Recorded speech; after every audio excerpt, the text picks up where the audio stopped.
I'm Susan Nyland with the Tennessee Bureau of Investigation. It's a case that started in New York State that has ties to two locations here in Tennessee. In September 2011, 18-year-old Nieko Lisi left his home in New York with a friend in a 2004 GMC Canyon pickup truck. His family hasn't seen him since. My name is Monica Button, and Nieko Lisi is my son. September 30th will mark 9 years that my son has been missing, and I'm certain that my son is no longer alive.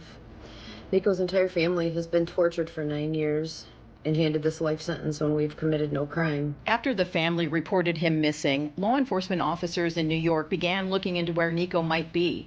A couple years earlier, Nieko lived in Franklin, Tennessee with relatives and attended 11th grade at Franklin High School before moving back to New York. Nieko is believed to have been in the Franklin or Nashville area in late September or early October 2011. His family had communication with him during that time, but he was not seen again. In 2016, the New York State Police investigators and Franklin police detectives found the shell of the truck that Nieko had been driving. It was in a garage in Nashville and had been stripped. The house where the truck was discovered was known at that time in 2011 to often have parties with people attending who were Niko's age. And it was leaned up against a wall inside this garage. So what we're looking for is anyone with information about this property, about hanging out here, being here at the time frame in late September of 2011 to the very early days of October of 2011. Somebody here knows how that truck got to this property, how this truck was dismantled and put in the condition it was in. Niko's family remains hopeful that they will learn more about what happened to him once he left New York. The investigation of the disappearance of Nieko Lisi has continued through the years and has been made more difficult by the deaths of potential witnesses. But agents believe there are still people in the area who have information about Nieko or the people he was last in touch with, which could help their investigation. Because this property had been rented in 2016, so the renters and the owners of the property would have known the truck being in the garage, and we're looking for that information of anybody that could come forward and tell us how did the truck get here and what was the circumstances around how the truck got in the condition that it was found in 2016. Nieko was 18 years old when he was last seen. He's 5'11" with an athletic build. He was wearing a black hooded sweatshirt, red shorts, sneakers, and a crucifix necklace. He has tattoos on his abdomen and arms, including Chinese symbols and a kneeling woman. To those involved or those who may have a piece of information, I say this: please come forward. Please just tell us the location of my son's remains. Imagine your family's anguish if you were the one missing. Imagine the pain that you would endure if your child had disappeared. Do the right thing. Make an anonymous phone call. Send an anonymous note. Contact me on Facebook on the Search for Nieko Lisi Facebook page. Remember my name, Monica Button. I am Nieko Lisi's mom. Please help me bring my son home. If you know anything about the October 2011 disappearance of Nieko Lisi, please call 1-800-TBI-FIND or email tips@tbi.tn.gov. We are here with the family of Nieko Lisi. Can you tell us a little bit about Nieko? Sure. He was the second of four children. He was a very athletic young man, loved animals, loved the outside, loved his family. He was my boy. He was one of my two boys.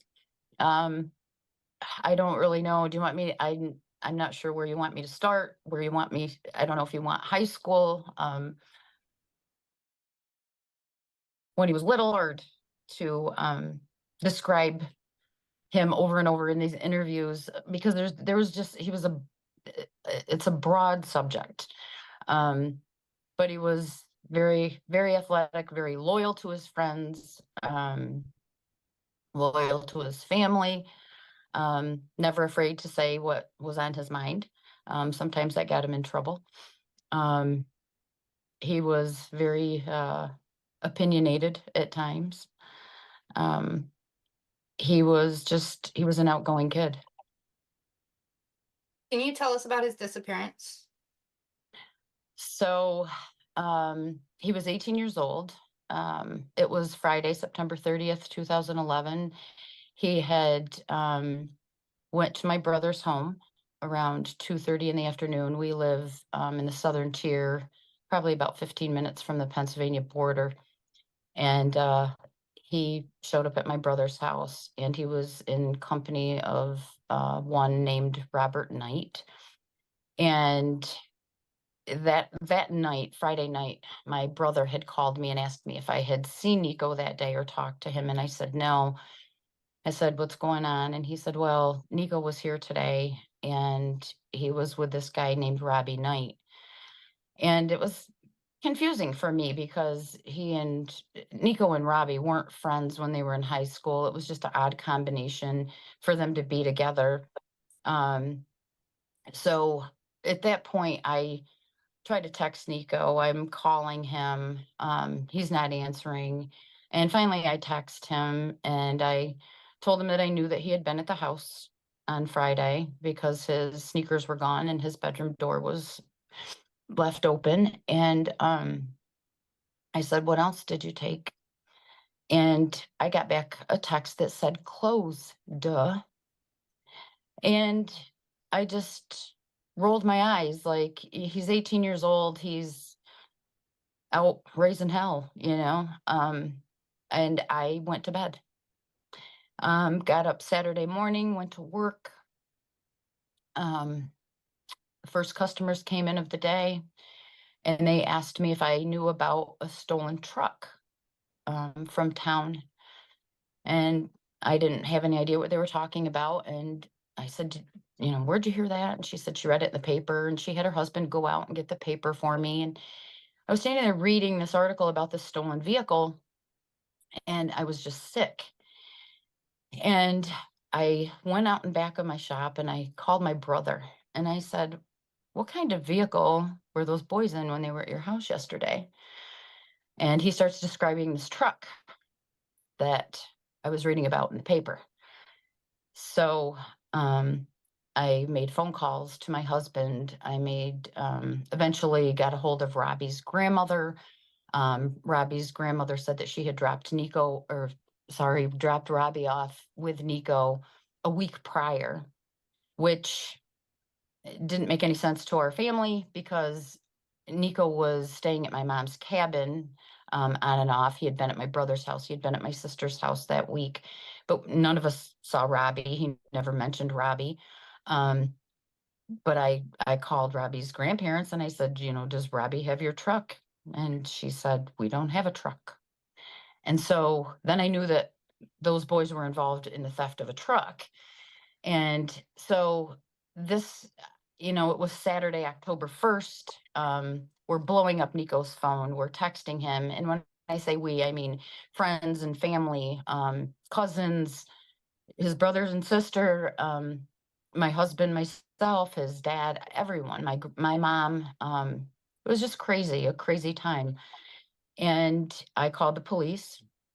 I told them that I couldn't get a hold of my son. I told them that I believed that my son had something to do with a stolen truck that I was reading about in the newspaper. And I was told that I needed to call back on Monday when there was an investigator there.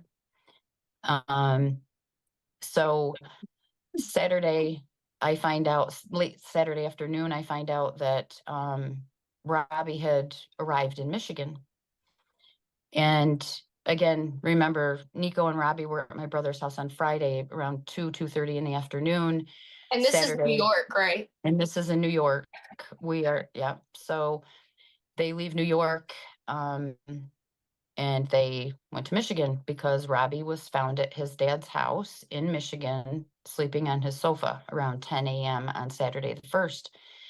And I said to Robbie's grandmother, where's Nieko? And she said, well, we don't know. And said that Nieko had stole Robbie's phone.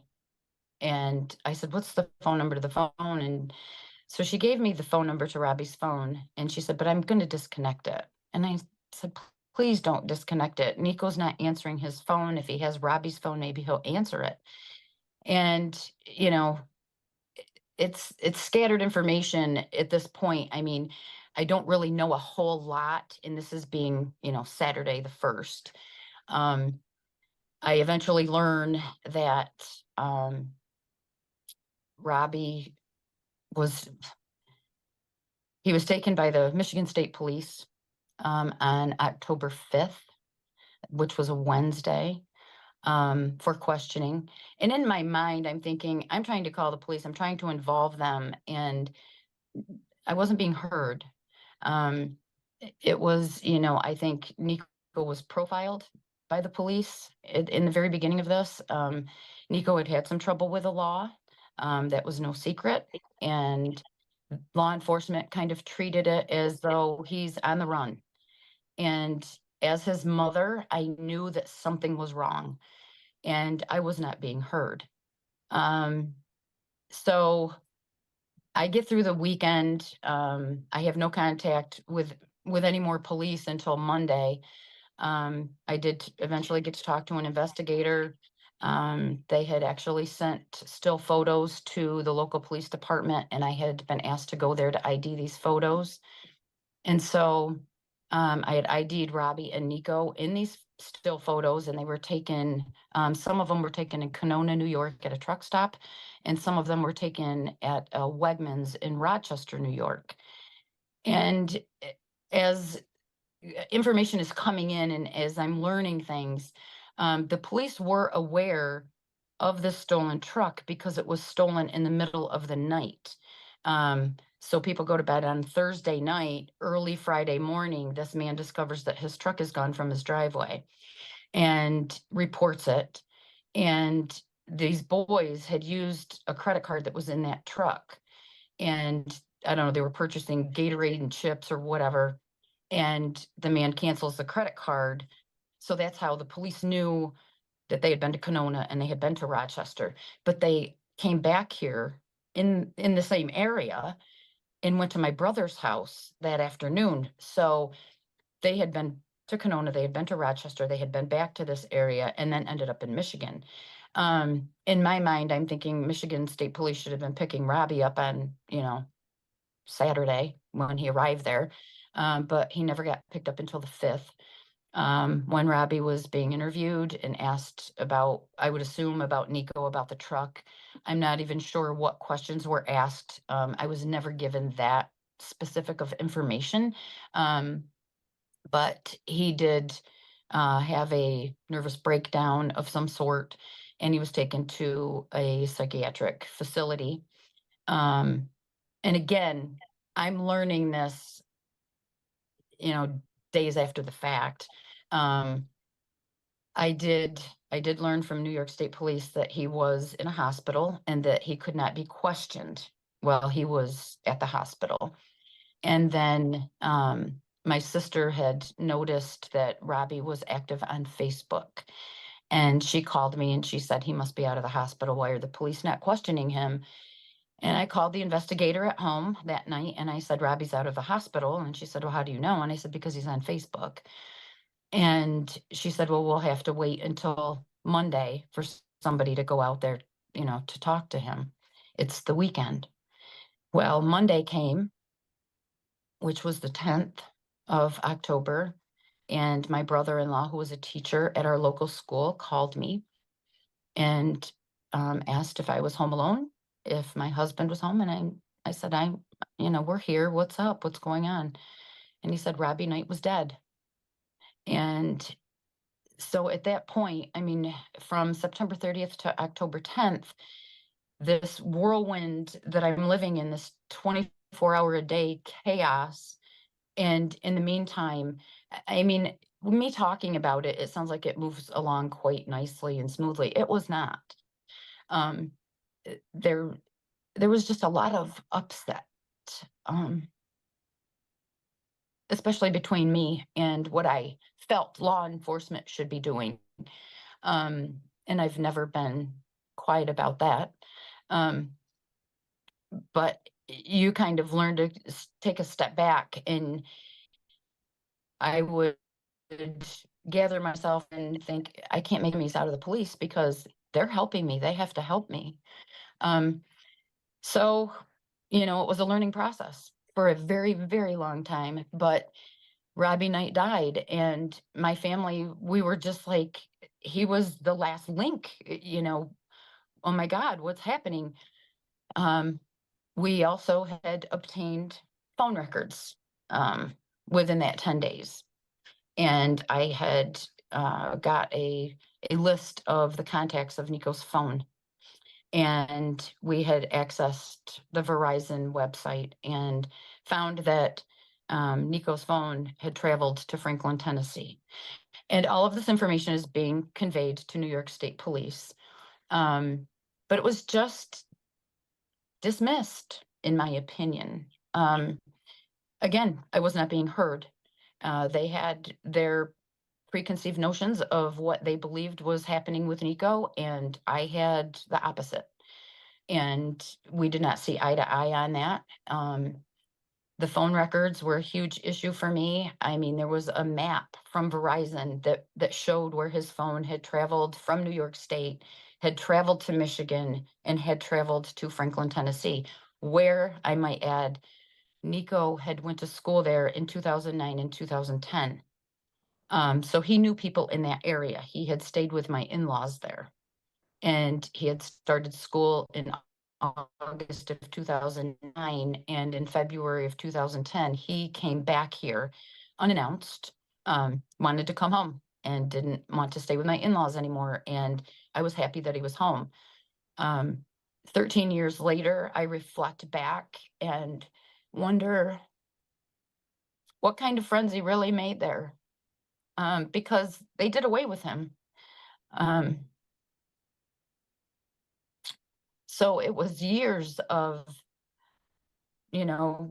phone calls and visits and rumors and just social media going out of their way to make my life even harder than it already was, trying to raise a family and trying to figure out what happened to my son. And no one made it easy.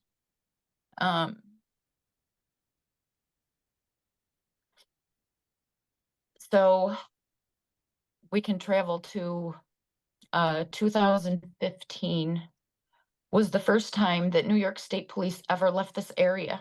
Nico had been gone since September 30th of 2011, and in November of 2015, a different group of investigators traveled to Michigan to question Robbie Knight's brother, because Robbie Knight had died 10 days after they left New York State.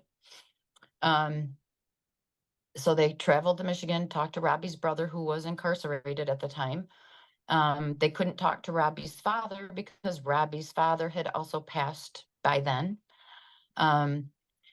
So Robbie's brother, interviewed by New York State Police. The New York State Police came back and talked to my husband and myself and told us that Robbie's brother had admitted that he and Robbie shut down Nico's Facebook page in their father's home in the basement back in 2011.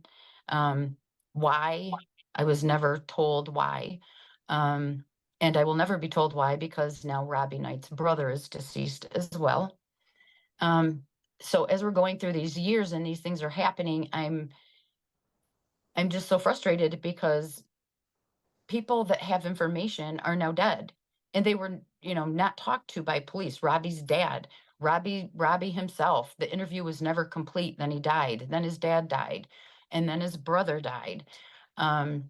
In 2012, we'll back up. In 2012, March, I had traveled to Tennessee myself. I had taken Nico's phone log. I had called people in Tennessee. Any 615 area code number that was on his phone log, I called. And one individual called me back and told me that Nico had spent the night at his house, that they had went and played soccer the next day, and that Nico walked back to his house and disappeared. And this young man, he called me back. I left a message on their answering machine, and he called me back and told me that information. And I'm like, why did he come there? What was he doing there? And he just said he just, he showed up. I went and picked him up 2 blocks from my house.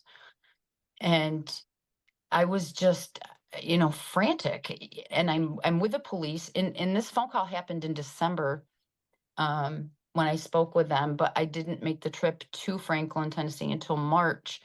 And again, regret, and it's not really regret. I mean, I had a family, I was working, I had a baby, and I couldn't just leave my family.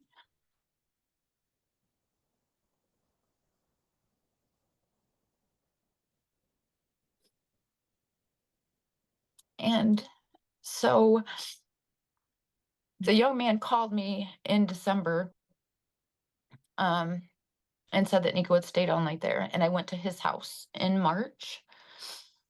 And when I arrived there, I asked the questions. What did he say? What was he talking about? And why did he call you 30 some times on his way here? Because Nico had called that young man 30 some times, 32. I have said in previous interviews that it was 36 times, but I went back and counted and it was 32. Called him 32 times from the time he left New York State and traveled to Michigan and went to Franklin. When I arrived there, the young man told me that he sent Nico a money order. And I said, do you have a copy of that money order? Do you have any paperwork on the money order? And he produced it and gave it to me. I went to like a UPS store and I faxed it to New York State Police. And again, March of 2012. And I was never told until 2015 where that money order was picked up. And it was picked up in Ohio. And so here's another part of the puzzle.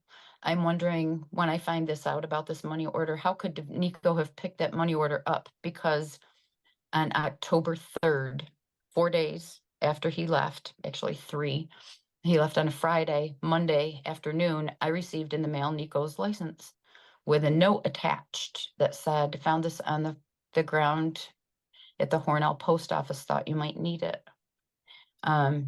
So years later, I'm wondering how did he pick up a money order if he didn't have ID?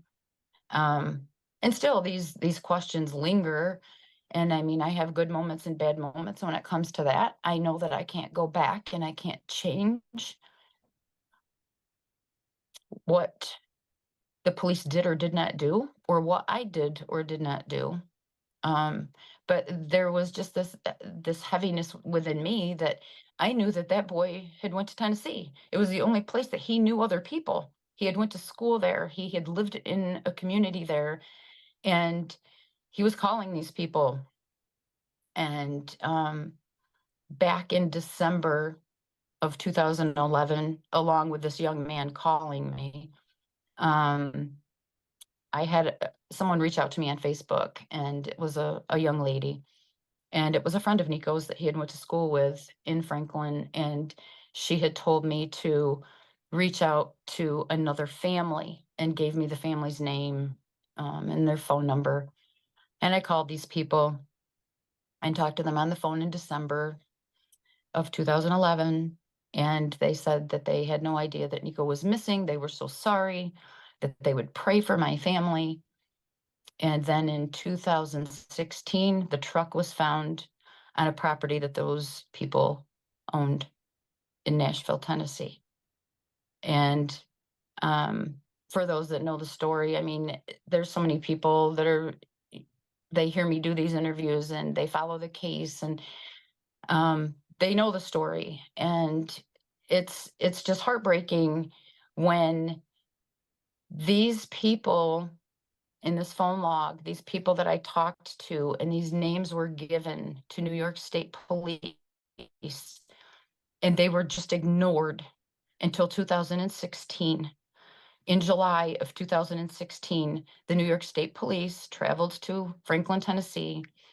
They did some interviews, they did a press conference, and they were in town from a Monday until a Thursday. And Thursday, they found that vehicle in July of 2016. They found the truck and it was stripped down. There was nothing left to it. And I'm not sure if you guys have a picture of the truck. I should have gotten some pictures so I could have held it up. But I mean, there was nothing left of the truck. And if you can research the Nieko Lisi case or get on Facebook, the search for Nieko Lisi page, and you can see the pictures of what condition the truck was found in by the police. But again, it took until 2016 for anyone to go there other than me. I had traveled to Tennessee. I had knocked on doors. I had talked to neighbors. I had talked to different people in different areas. And like, I was down there flying blind. And just for any little bit of information about my son, and there was just nothing to be told other than this one young man that lived on Flintlock Drive. And so there was a lot of quiet for many years. There was information that I knew that I wasn't allowed to talk about. And now I can. There's information for years, people of interest. I knew who police had interviewed. I knew who they were looking at, but I wasn't allowed to say their names. And the one young man who was a person of interest that called me and said that Neiko spent the night at his house, he got himself in some legal trouble. He ended up being arrested, and I went to his trial in October. And he was found guilty of a rape charge. And on the first day of testimony, I'm not going to say the trial because the jury was not in the room on Monday, October 21st, but we were in that courtroom and my son's name and the case was talked about. And the defendant in the rape case was named as a person of interest in my son's homicide. And for many years, Neiko's case was listed as a missing persons case. It is not a missing persons case anymore. It is a homicide investigation. The TBI, the Tennessee Bureau of Investigation, is handling that homicide investigation. And I was relieved, I guess, is the word, when these people of interest in this case, that their names were said out loud in a court of law, because for 13 years, it's been like a big secret, and it's not a secret anymore. Their names are out there. And I believe that the defendant in the case, his name is Eduardo Aguirre. I believe that Eduardo and his family have a lot of information about what happened to my son, and they're just not forthcoming with it. And to clarify for those who get confused, I have this question all of the time. The property where the truck was found did not belong to the Aguirre family. That belonged to a family by the last name of Schrader. And their name was also mentioned in court and released it's public information at this point. But these, their names have never been out there. And the Schraders, they lost their son in 2014. And I could never understand, like, they have this truck in their garage. They probably knew it in December of 2011 when I talked to them on the phone. The truck remained in their garage until the police found it in 2016, yet they've never wanted to talk to me. The police never got to interview their son. Their son lived in their house in Nashville. The truck was found there in the condition that it was in. But he was never questioned by police because he died in 2014 before the truck was ever located. And there was also another boy named that is also deceased in Franklin, Tennessee, that the police believe he was named by the defendant as someone that was involved in tearing up the truck. And so it's just frustrating. I sit here and I think all of these people have died, and the Schrader family their names were given to me in 2011, And the young lady that contacted me said they're a nice, wonderful family, and if they know anything, they'll help you. And they haven't wanted to help me. And I don't understand why. The Aguirre family, they don't want to help me. There was information that I learned when we were in court that I didn't know for 13 years. It was a little surprising. Um, but it's just the feeling of there's people out there that know what happened to my son. There were people that were involved in hiding and covering things up. And eventually, somewhere down the line, there's got to be a day that a law is made, or I don't know, something passed in Congress where people that are aware of information and just plain out refuse to share it, they should be held accountable in some fashion. And I'm actually hoping to work on that with some people. Changes need to be made in the missing persons world, all over, not just New York State. I'm talking all over the United States, maybe abroad as well. People are just not treated. I'm a victim in this. I lost my son, and I was called names by law enforcement. Um, Law enforcement wouldn't return phone calls. In the very beginning of my son's case, there was a 6-week period, 6-week period that the investigator would not contact me. And she didn't contact me because she was mad at me. And I was a mother, desperate, looking for my son. And that was my contact person. And I am not the only parent or loved one that has been in the position like that, where they're just shoved aside by law enforcement. And, you know, we're kind of treated like you have to wait 24 hours. You have to wait 24 hours to file a missing persons report. No, you don't. That is not a law. And you need to stand up for yourself, and you need to be the squeaky wheel, and you need to advocate for your loved ones. I think that there should be programs. There's I'm sure that you're aware of the clearinghouse, the missing persons clearinghouse in New York State. I was at Missing Persons Day in Albany, and there were representatives there from the clearinghouse, and they were talking about how they go around and they go to barracks, and they give instruction and talk to law enforcement about missing persons, etc. And I raised my hand, and I asked the man there, I said, so how many people are on your team? And at that time, he said 11. There were 11 people on this team that went around New York State to talk to law enforcement. And I said, how many of you have missing children? And it was just silent. And I said, I'm asking because you should have one of us, parents, with you to explain to law enforcement how we feel and what we go through. And I think that we could make a difference in how other families get treated down the line, because there generally speaking is no empathy. There's no compassion. I mean, there should be a list of do's and don'ts of what law enforcement should or should not say to a family that is looking for a missing child. A lot of times, and I've met many families that have a missing son, and they were treated like I was.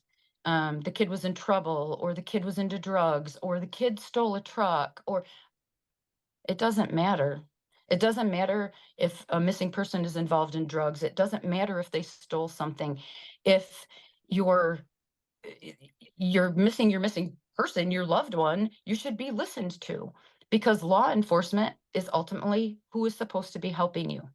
And I didn't always have that reception. I didn't have that luxury. I'm not saying that all police are bad, because they're not. I do think that there needs to be a whole lot more training in the world of missing persons, with especially rural areas, and that's what I'm dealing with. We don't have a missing persons unit in our local barracks here. And all the troopers go to work, and they all get whatever comes up. There's not a homicide unit. There's not a missing persons unit. But when you go to bigger cities, you do have that. And I think that there probably is more specialized training in missing persons. I've been to events in Albany, for instance, and law enforcement is there. They are up front, they are in person, and they get you. And I think it's because they have a missing persons unit that certain police deal with that certain thing. But where I live, unfortunately, I did not have that, and neither did my son. Um, you know, this is a short interview for 13 years of torture that myself and my family have been through. I mean, we've had deaths, we've had weddings. Neiko has 2 nephews that he'll never get to meet. Neiko's siblings,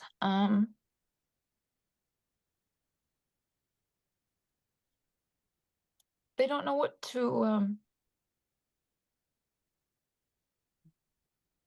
they don't know how to process all of this, I guess. They didn't get to grow up with their brother, you know.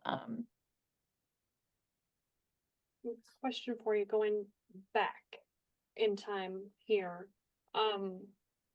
When you first spoke to Eduardo, he told you one story. Had his story ever changed since then? Yes. Yes, he told 3 different stories. The first that he told me was that he picked Neiko up 2 blocks from his house.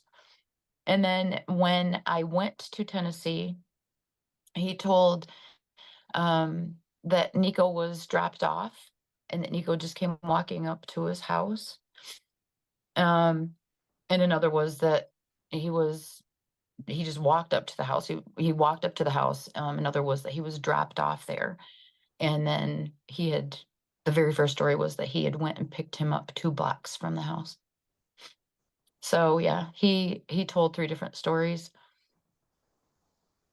Was there some sort of, I think I had read about Eduardo saying that he took him somewhere after he Yeah. was at his house? So he never told me that when I was at his house. He told me that Neiko spent the night there, that they went and played soccer, and that Neiko went back and just disappeared. And that was something that I learned when I was at the court hearing in October. One of the statements that he had made to police was that he took Neiko to a man by the last name of Vargas, took him to this Vargas's house.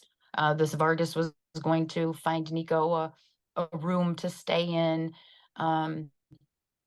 And to me, you know, I'm sitting there in court, and my daughter was with me. Neiko's sister was with me, and we're just sitting there kind of like looking at each other. We had never heard that before.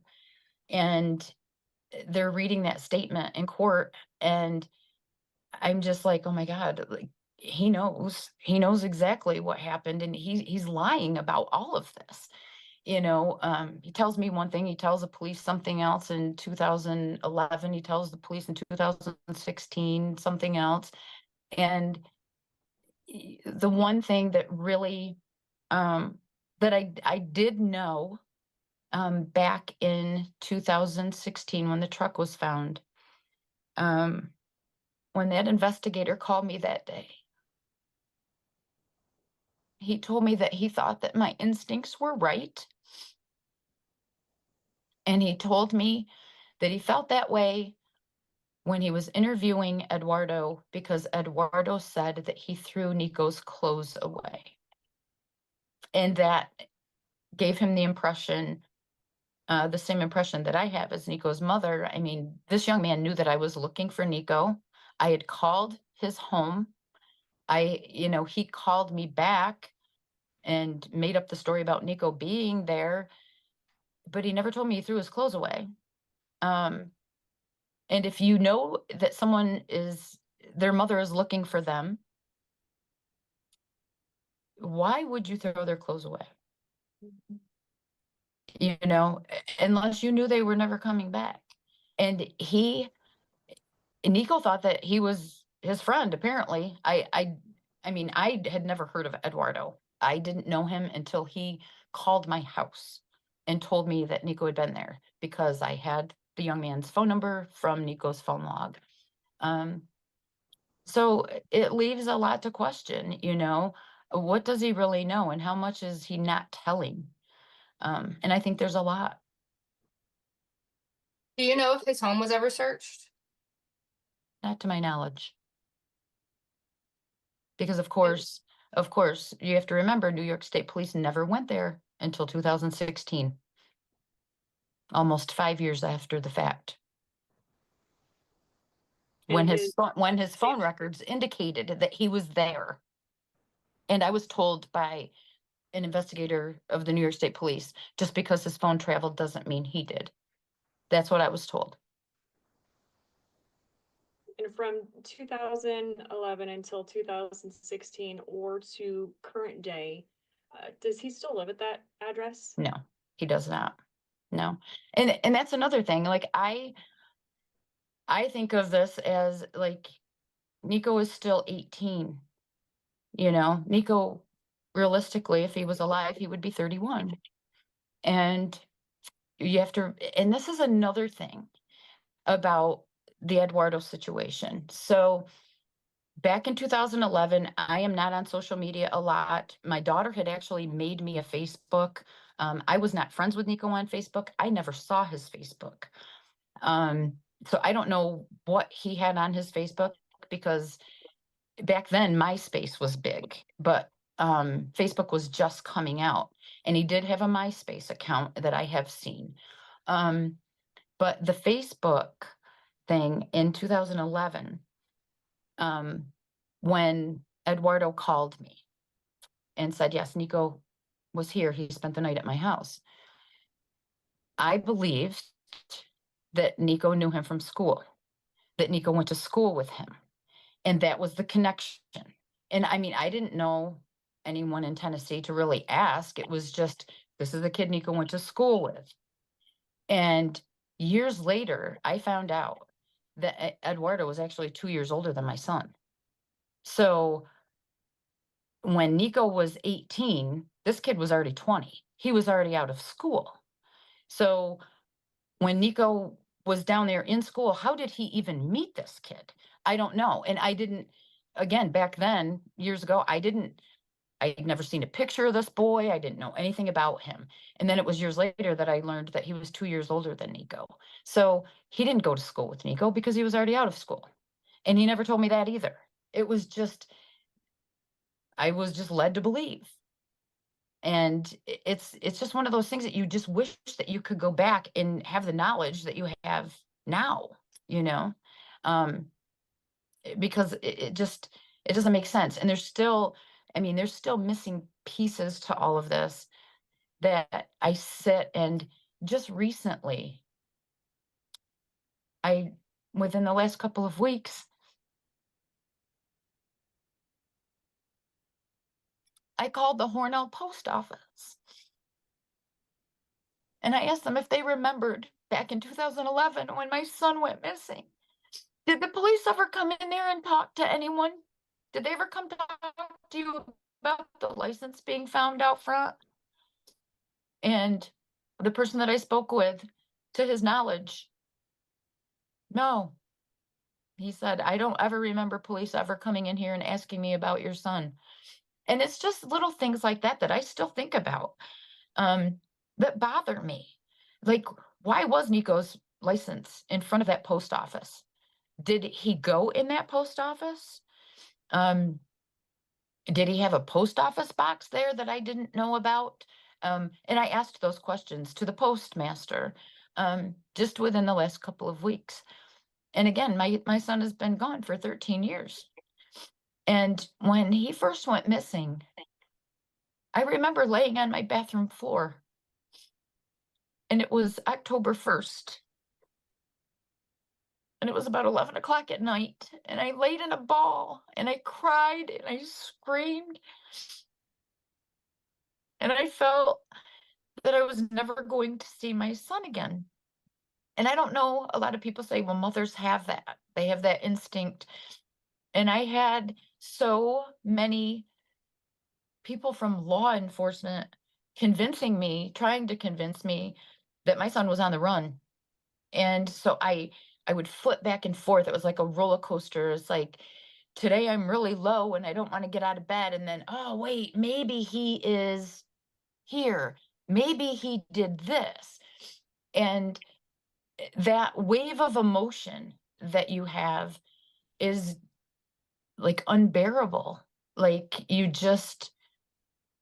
want to escape, And I knew, thank God that I had my family, because if I didn't have my sister to hold my head above water for as many years as she did, I don't know what I would have done. If I didn't have a 2-year-old little baby at home to take care of, I don't know what would have happened to me. But I think, and obviously today I'm having a bad day. I don't always have bad days when I do interviews, but today's a bad day. And I feel for other parents in my position. And there are so many out there. And, we have to be the voice for our loved ones. Now, the property that the truck was found on, was that ever searched other than the garage, or? Not to my knowledge. When the truck was found, that family still resided at that location? That it was used as a rental, and like I said, in 2011, their son lived there. They live in Franklin, but they owned a house in Nashville.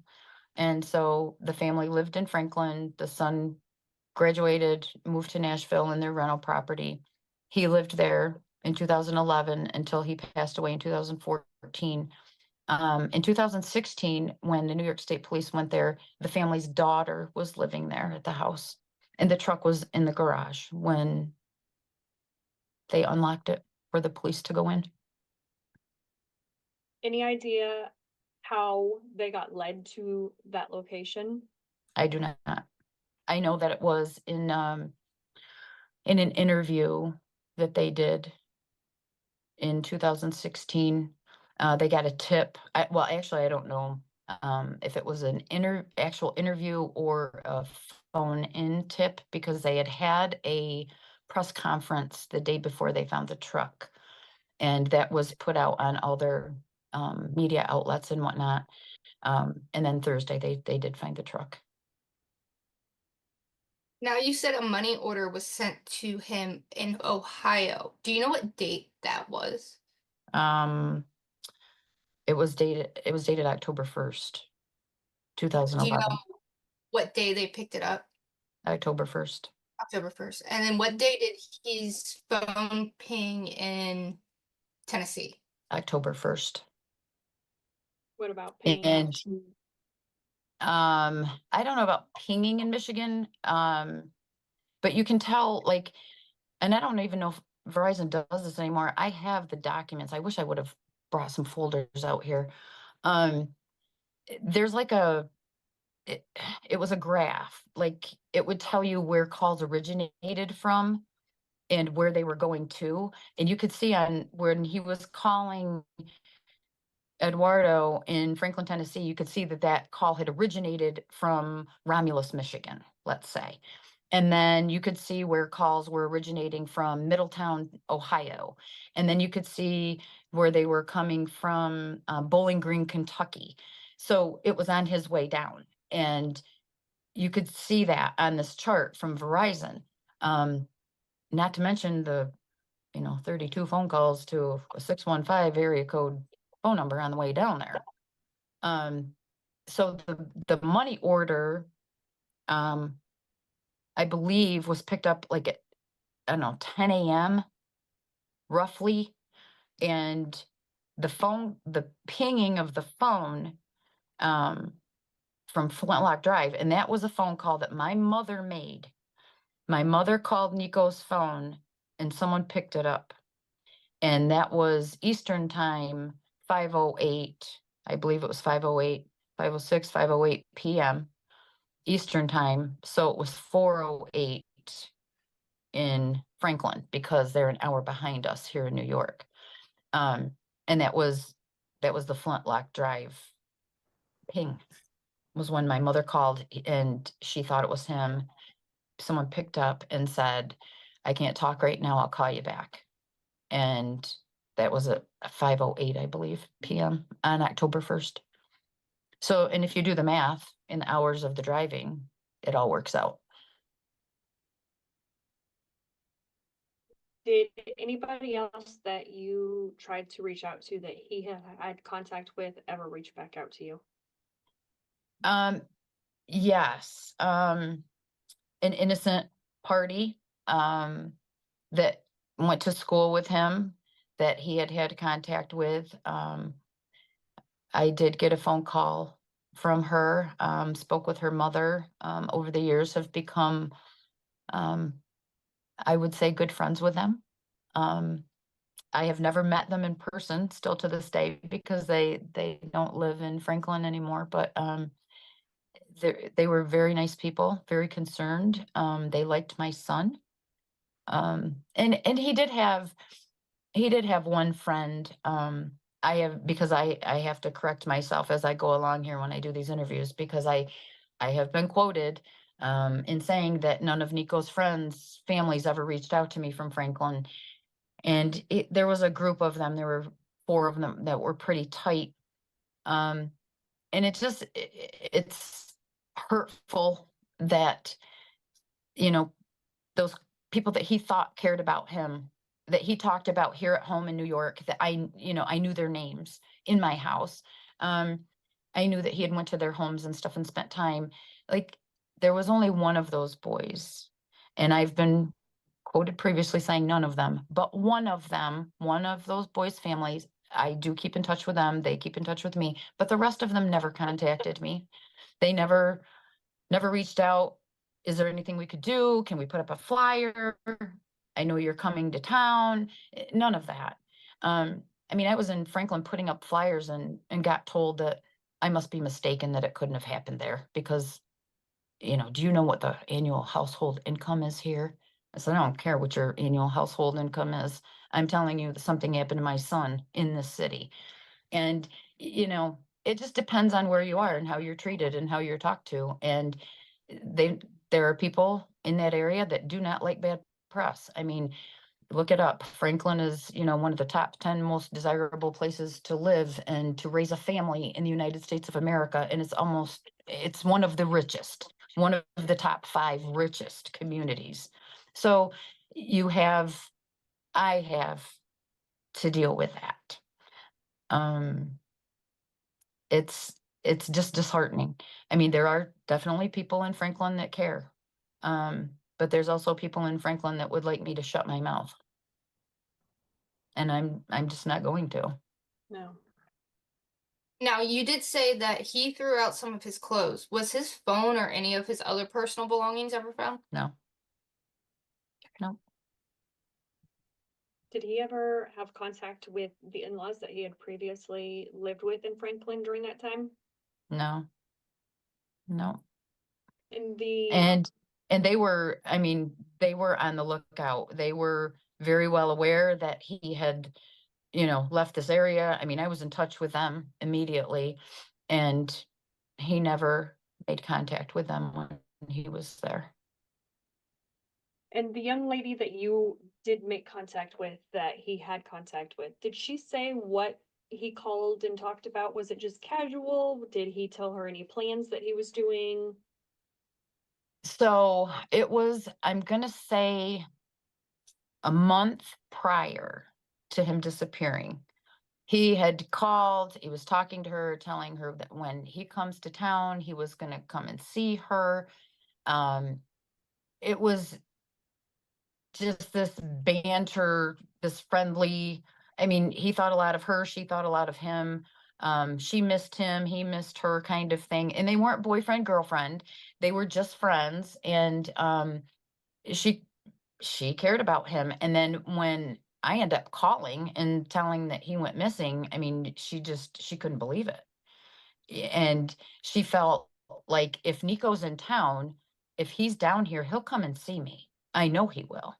And her mother also was concerned because she knew Neiko. And one of the things that she said to me was, when Neiko said that he was going to do something, he would do it. And if he was in Franklin, he would have come to our house, and he never did. So all of that stuff, I take it all and I try to put it in a neat little package. And me knowing my son, I do not believe that my son was in Franklin more than 24 to 48 hours. And I believe that there's some evil going on there, and people don't want to talk about it. And I'm sorry to hurt people's feelings, but my son was killed there. I know he was. I know it in my soul. And all I want to know is where he is. It's not, for me, this is not about court cases and arrests. It's about, I want to bring my son home.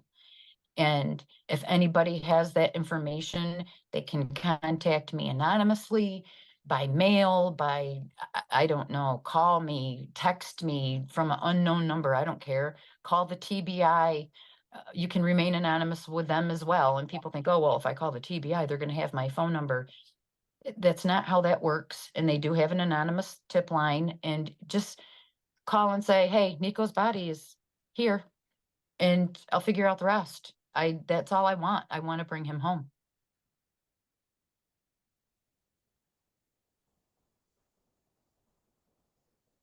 Do you have any more questions, Jessica? Going back, you said the friend that was in Michigan, he was friends with him in New York for a short time. So Robbie went to school here. Robbie had moved here. I can't remember what year it was. I don't know if it was like 8th grade, 9th grade, 10th grade. I can't remember, but he moved here from Michigan. His family originally was from Michigan, and his grandparents were here in Jasper. And Robbie, I don't know what was going on in Michigan, but Robbie came to Jasper to live with his grandparents to go to school here. And so Robbie was actually friends with my oldest son. But it was how do I be nice? I didn't care for Robbie. And my son, my oldest son, and Robbie were friends in high school, and they hung out together, hung out at Robbie's house. Robbie's house was where all the kids wanted to hang out after school. And it was Robbie's grandparents. And they were nice people, maybe a little naive like grandparents can be, but Robbie was different. And I didn't like my son hanging out with him. And Robbie never even came to my house as many years as he was friends with my son. And then when, my son graduated, went off to college, he and Robbie went their separate ways. And then Neiko comes home from Franklin, and then all of a sudden he's hanging out with Robbie. And that didn't make sense to me. It still doesn't make sense to me. I don't know how that came to be. None of us do, because none of us saw Neiko and Robbie together, except my brother. And my brother didn't know who Robbie was. Neiko introduced my brother to him that day. And there's also the reports out there, people get this confused. When Neiko went to my brother's house, those boys told my brother that they were going camping in Buffalo. And people will come back. and they told my brother, we met some girls online. We're going to Buffalo and going camping with these girls. And when my brother told me that, I'm like, what? It's freaking cold. In Buffalo's colder than it is here. What do you mean they're going camping? And it was just kind of like, oh my God, what are they doing? Well, I look at that now, and it's like, I believe Neiko was going to Franklin. Neiko knew he was going to Franklin, or at least to Michigan. He knew he was going to Michigan. He took Robbie there. He dropped him off. So let's tell the Buffalo story. Let's tell the camping story so that nobody's looking for me right now. You know what I mean? That's the take that I have at this point in this nightmare. It's like, no, he didn't really go camping. I don't believe he went and spent the night in Niagara Falls. No, he was going to Michigan. And there's no indication in his phone records that he went to Buffalo. He went to Michigan. So people, they hear that, and there's so many questions that people have, and I don't mean to sound frustrated. Sometimes people think that I'm mad at them, or I'm not. I'd never get mad at anybody for asking a question. Sometimes it gets heavy to having to repeat myself because somebody misunderstood a date or didn't spell his name right. I don't like it when people spell his name wrong, but those are just mom things that happen to me in all of this. And so I'm sorry if I've ever upset anybody. I have one more question, and all of the people passing away around this case, are any of them being investigated as anything other than natural causes or by self?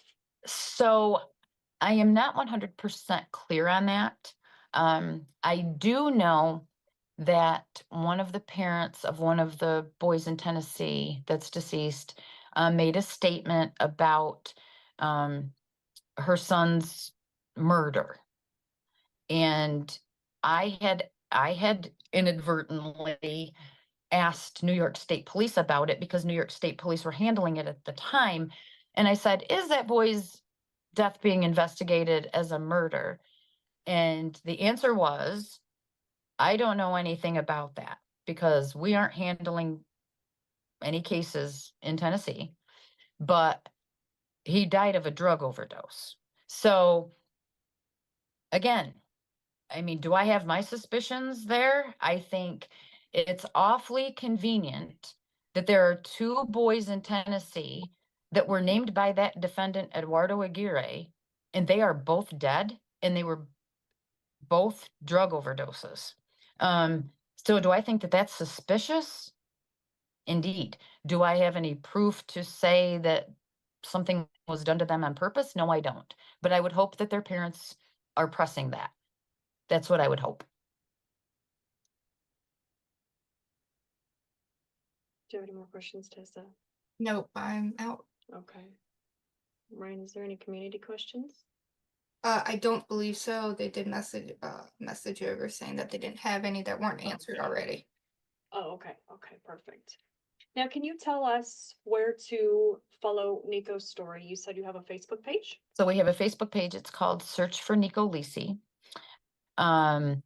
We do have a website. I don't use the website a lot. I am the Facebook person. There is a website though. It's www.nikolisi.com. There also is a donate button on that page, and don't donate to it because it is, I don't know, a PayPal account out there that is not mine. So don't donate, don't donate money. So we're still kind of baffled about that, but yeah. And I mean, Google Nico's name. There's a lot of podcasts. I will say that I truly appreciate you guys contacting me. Not all podcasters do that. Not all pages do that, and they don't talk to the family or they don't talk to law enforcement, and that just causes more confusion. But, you know, anybody with any questions can always contact me. You know, I can check messages and I'll get back to you when I can or whatever. If anybody wants to know anything, I'll do my best to answer your questions. But thank you very much for reaching out. I appreciate it very much. Thank you for your time. We really Thank you appreciate so your much. time, energy, and speaking up for Neiko. We really appreciate you. Well, I appreciate you guys for what you do. So thank you so much. Thank you. You're very welcome. You guys have a Merry Christmas. You do the same. You too. Thank you. Bye.